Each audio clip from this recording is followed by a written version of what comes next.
up in the South Bronx, when the heroin epidemic really hit strong, I got used to seeing the addicts. At one point, there were 100,000 addicts in New York. So I wanted to do something.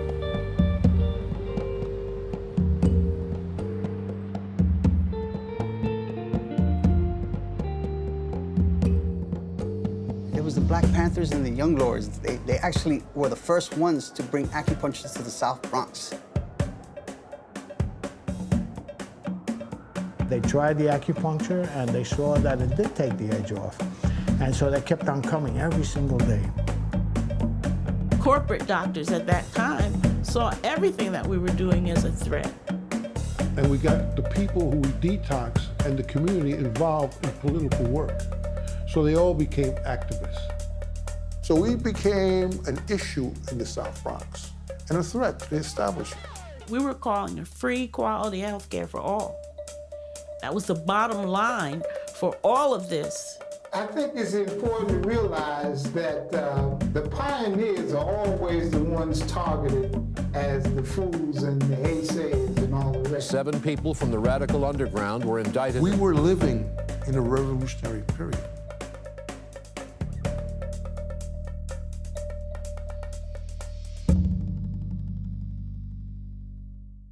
Have you seen the skinny little boy that chases the white ghost at night? Have you seen the little boy? Face puffed up, tracks in his arm, and his mind blown. His mom is somewhere drinking and talking about survival. Pops in jail or downtown in the Y. The little boy chases white ghosts with his friend, and they get high. And they get high. And they get high. And they get high. Like Cloud 9, where everything is fine. The fast rise of people's personal economy grew as a result of selling drugs. Qualitatively, that overshadowed living harmoniously amongst each other, which the Panther Party was introducing. So we had to tackle the drugs now.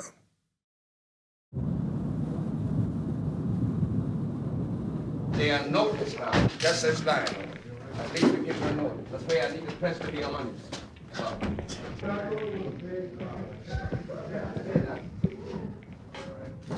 At first, we went to those who were distributing the drugs and selling drugs.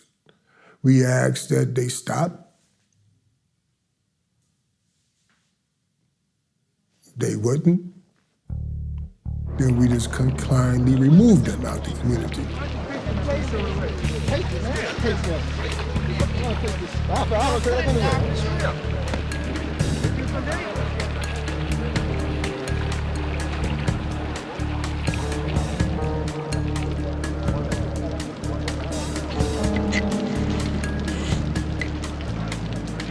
It didn't hit the lower middle class or middle class neighborhoods.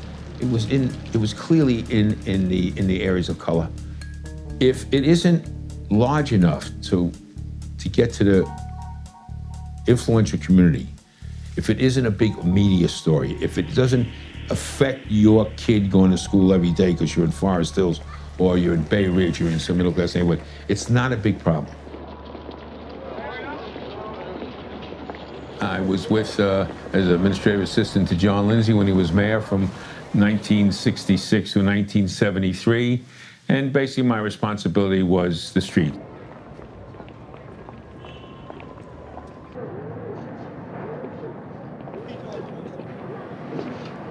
Pass to the people, brother. Head on, brother.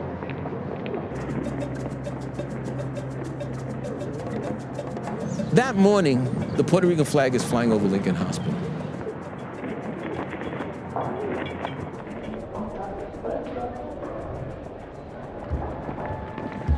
The cops come. They had more cops than I had ever seen in my life.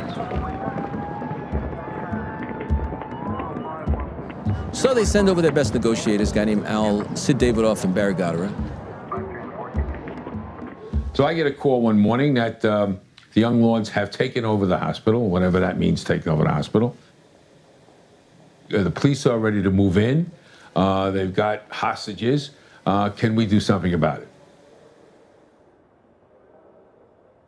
It's one thing to have a demonstration in the street, and you cordon it off, and you have police, and you do what you have to do. This is a hospital where people come who are seriously injured or seriously sick, and it couldn't provide patient care. And that, we had to draw the line there.